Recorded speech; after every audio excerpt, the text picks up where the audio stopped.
कभी आपने विचार किया है कि व्यक्ति का मन, जो उसकी मानसिक स्थिरता है, मानसिक जो शांति है, वो क्यों भंग होती रहती है? जन्म कुंडली का ऐसा कौन सा भाव है जो व्यक्ति के मानसिक अशांति को बढ़ाने वाला होता है?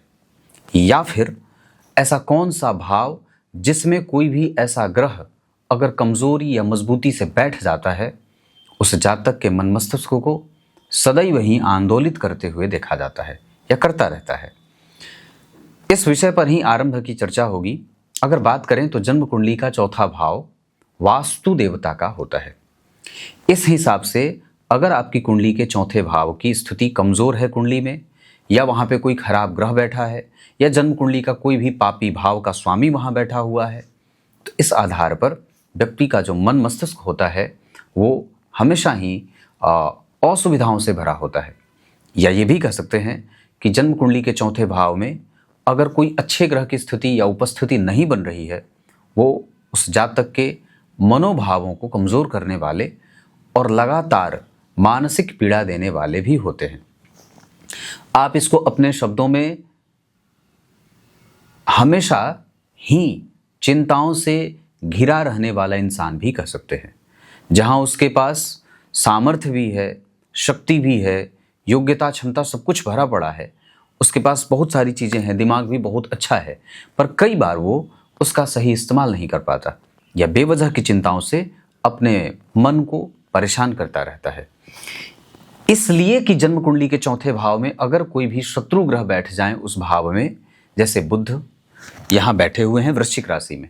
वृश्चिक राशि को रोग की राशि कही गई है। यहाँ व्यक्ति को थोड़ा बहुत रोग होता रहता है, या कोई भी ग्रह अगर उस भाव में बैठेगा, उस राशि में बैठेगा वृश्चिक राशि में, तो व्यक्ति को थोड़ा बहुत रोग से युक्त रखता है।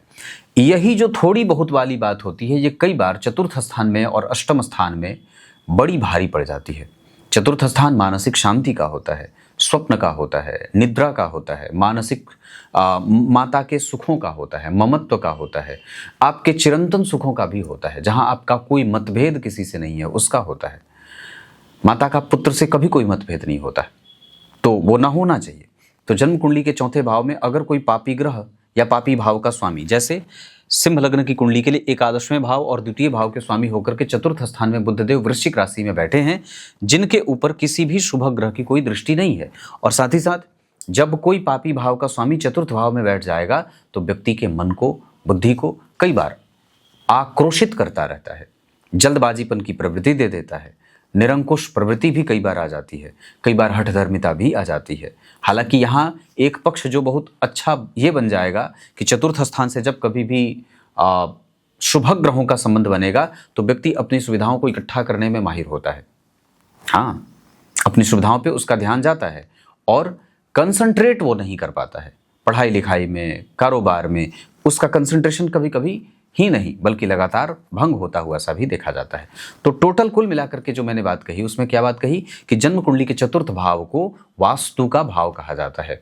यहाँ से आपकी मानसिक शांति देखी जाती है। ये मोक्ष त्रिकोण होता है। इस भाव से ममत्व का और वैचारिक मजबूती का भी विचार किया जाता है। ये पाताल है, ये समाधिस्थ होता है, व्यक्ति समाधि में जाता है। और दरअसल इसमें समाधि में धर्म, समाधि में कितना धर्म है, समाधि में कितनी योग्यता क्षमता है, इन सभी विषयों का विचार जन्म कुंडली के चतुर्थ भाव से ही किया जाता है। इतना ही नहीं, यहाँ से आपके जीवन के समस्त दिनचर्या के गंभीर हो जाने का भी विचार किया जाता है। आप कितनी गंभीरता से अपनी दिनचर्या पे एक्टिव हैं, आप अपने आप को कितनी गंभीरता से ले रहे हैं, दूसरों से प्रभावित हैं या स्वयं को प्रभावित करने वाला बना रहे हैं, इन सारे विषयों का चिंतन जन्म कुंडली के चतुर्थ भाव से किया जाता है।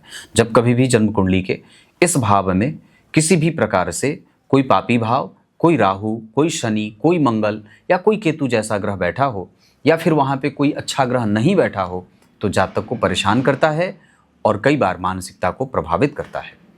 इस हिसाब से कि अगर आप इस भाव को मजबूत बनाना चाहते हैं तो कोशिश करिए अपने कमरे की सफाई खुद से करिए।